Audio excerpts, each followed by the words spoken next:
You know, some of the absolute best horror stories out there, they don't rely on cheap jump scares. Not at all. Instead, they get right under your skin. They work by slowly, carefully, taking a person's reality and just dismantling it, piece by piece. Today, we're going to break down this incredible Hindi horror story called Dud, which means fear, to see exactly how it pulls this off, turning a totally normal night into an absolute psychological nightmare. This right here, this is the twisted heart of the entire story. The phrase, "what you see isn't always what is," isn't just a spooky line. It becomes the weapon that's used to shatter our main character's defenses. It sets this incredibly mysterious and unsettling tone right from the get-go, basically telling us, the audience, that we can't trust our own eyes either. You know how the best horror stories start, right? With everything feeling completely normal. So we meet our characters, Kushbu and Manisha.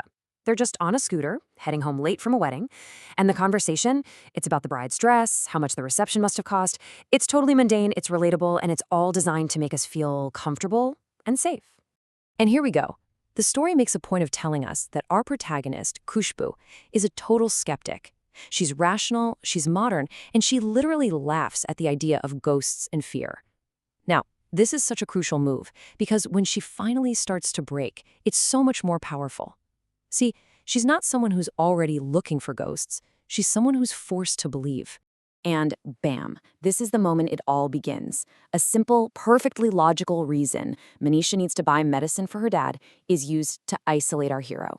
Manisha hops off the scooter, and just like that, Khushbu is all alone. And the setting?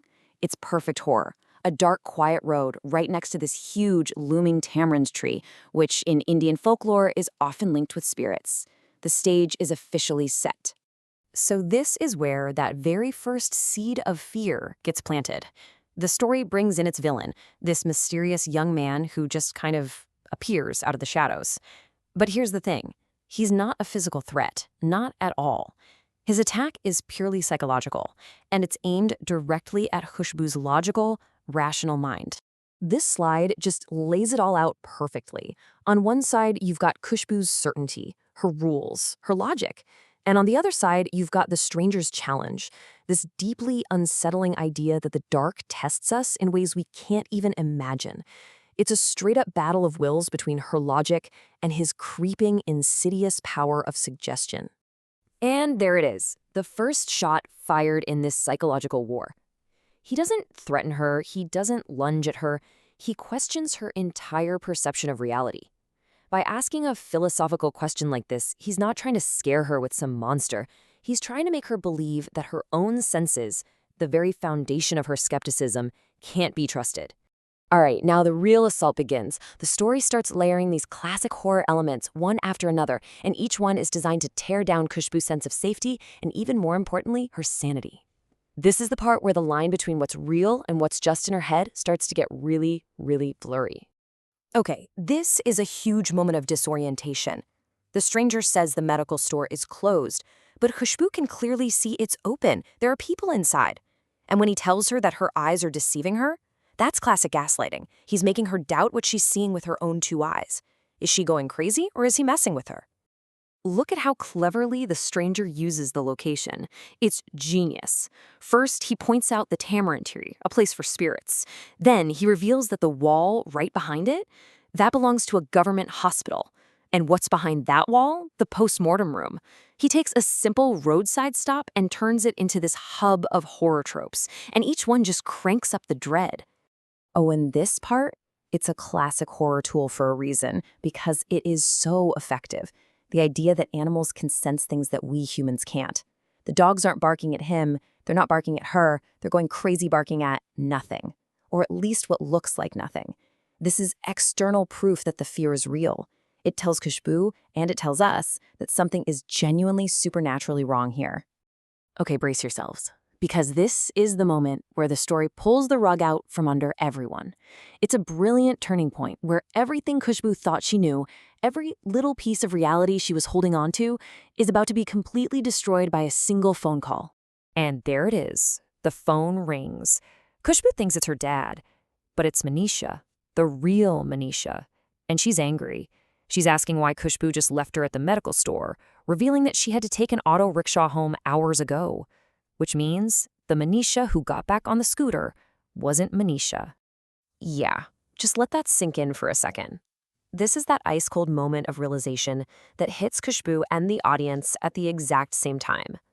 If the real Manisha has been safe at home for the past 2 hours, then who or what has been sitting on the back of her scooter this whole time? The psychological horror just became terrifyingly, undeniably real. The mind games are over. Now the hunt begins. The story shifts gears into this final, inescapable climax. Khushbu wakes up in a hospital, trying to make sense of what happened, but the thing that was toying with her is not done with her yet. And this is what connects all the dots. In the hospital, Khushbu finds a newspaper. In it, there's an article about a young man who died in an accident nearby. The photo, it's the stranger she met. And where is his body now? In the postmortem room, right behind that hospital wall, just like he told her. He wasn't just some random ghost, he was the ghost of that exact spot. This final sequence is just brutal. It's cold and systematic. There is no escape. The ghost appears at her hospital window. A whisper confirms her fate. I liked the prey. She physically feels her life being drained from her body. We hear the dogs howling one last time, signaling that a spirit has taken a soul just like the stranger said they do. And then it's over. The hunt is complete. And that leaves us with this final haunting question. The story works so incredibly well because it lives in that blurry line between psychological and supernatural horror. Was Khushbu doomed from the start, targeted by some powerful predatory ghost?